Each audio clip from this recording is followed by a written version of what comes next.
বাংলা সাহিত্যে মুসলিম সাহিত্যিকদের মধ্যে যিনি গোড়াপত্তন করেন তিনি হলেন মীর মশাররফ হোসেন।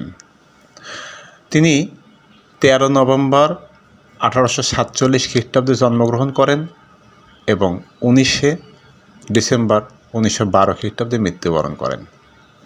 তিনি বাঙালি ঔপন্যাসিক, নাট্যকার, প্রাবন্ধিক। তার পুরো নাম সৈয়দ মীর মশাররফ হোসেন। তিনি কারবালার যুদ্ধকে উপজীব্য করে বিষাদ সিন্ধু নামে একটা সাহিত্যকর্ম সৃষ্টি করেন। তার জন্ম কুষ্টিয়া জেলার কুমারখালী উপজেলার চাঁপড়া ইউনিয়নের লাহিনীপাড়া গ্রামে, আর পৈতৃক নিবাস রাজবাড়ী জেলার বালিয়াকান্দি উপজেলায় পদমদী গ্রামে।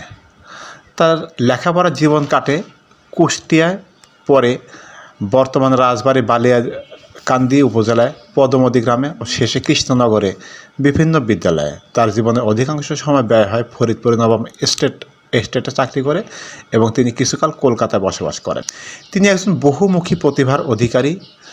তার মধ্যে উপন্যাস, নাটক, প্রহসন, কাব্য, প্রবন্ধ, আধুনিক যুগে মুসলিম রচিত বাংলা সাহিত্য সমৃদ্ধ ধারার তিনিই প্রবর্তন করেন। তার স্মৃতি রক্ষার্থে জাহাঙ্গীরনগর বিশ্ববিদ্যালয়ে 1978 সালে একটি আবাসিক হল নির্মাণ করা হয়, যা দক্ষিণ এশিয়ার মধ্যে ছাত্রদের জন্য তৈরিকৃত দ্বিতীয় বৃহৎ আবাসিক হল। তার পিতার নাম মীর মোয়াজ্জেম। তিনি অসংখ্য গ্রন্থ রচনা করেন। তার মধ্যে রত্নবতী, গোড়াই ব্রিজ, বসন্ত কুমারী, জমিদার দর্পণ, এর উপায় কি, বিষাদ সিন্ধু। হোসেন তার বাস্তবিটা যেতে হলে কুষ্টিয়া থেকে সামান্য দূরে আপনি বিভিন্নভাবে যেতে পারেন। মোটর সাইকেলে যেতে পারেন, অটোরিকশায়ও যাওয়া যায়। আপনার যাতায়াতে 300 থেকে 350 টাকা ভাড়া নেবে। আপনি সেখান থেকে ঘুরে আসতে পারবেন। 30 এরকম লাগে। আপনারা ওখানে গেলে অনেক কিছু তার স্মৃতিচিহ্ন দেখতে পারবেন। সেটি অতিক্রম করলেই আপনি পাশেই দেখতে পাবেন স্কুল, যে বিদ্যালয়ে তিনি পড়ালেখা করেছেন। তার লেখা বিভিন্ন উক্তি এটিকে অনেক সুন্দরভাবে সাজানো হয়েছে। সাজানো গোছানো একটা পরিপাটি বিদ্যালয়। বিভিন্ন স্তম্ভ পাবেন। এই স্তম্ভগুলোতে তার বিভিন্ন লেখায় বিখ্যাত উক্তি যেগুলো আছে, সেই উক্তিগুলোকে উপস্থাপন করা হয়েছে। রয়েছে তার জীবনের নানা কর্ম, ব্যবহার্য সামগ্রী।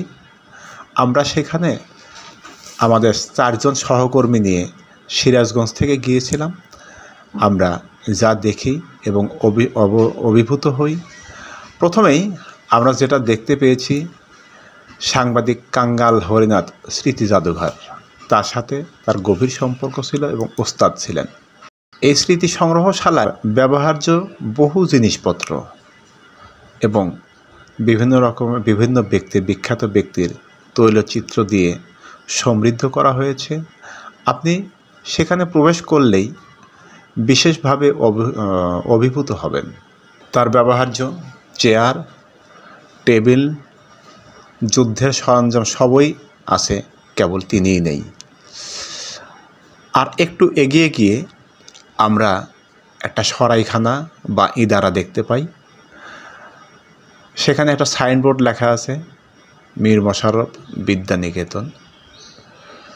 আমরা সেটা দেখি এবং তার ব্যবহৃত সেই ইদারা, যেখান থেকে তিনি পানি তুলে পান করতেন, সেটা আমরা দেখি এবং অভিভূত হয়ে আমরা ফিরে আসি।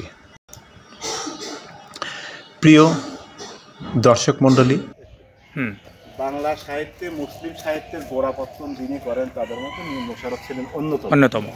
তার লেখা বিখ্যাত বিষাদ সিন্ধু।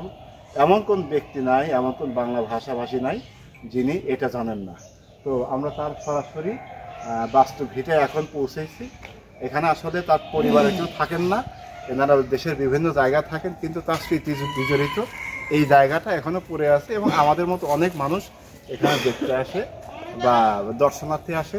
আপনারা সামনে দেখেন, এটা হলো যে এই যে বিল্ডিংটা দেখছেন, এটা হলো তার শিক্ষা কেন্দ্র। এই সমস্ত প্রতিষ্ঠানগুলো তার নামে। মীর মশাররফ হোসেনের স্মৃতিচিহ্ন দেখবেন।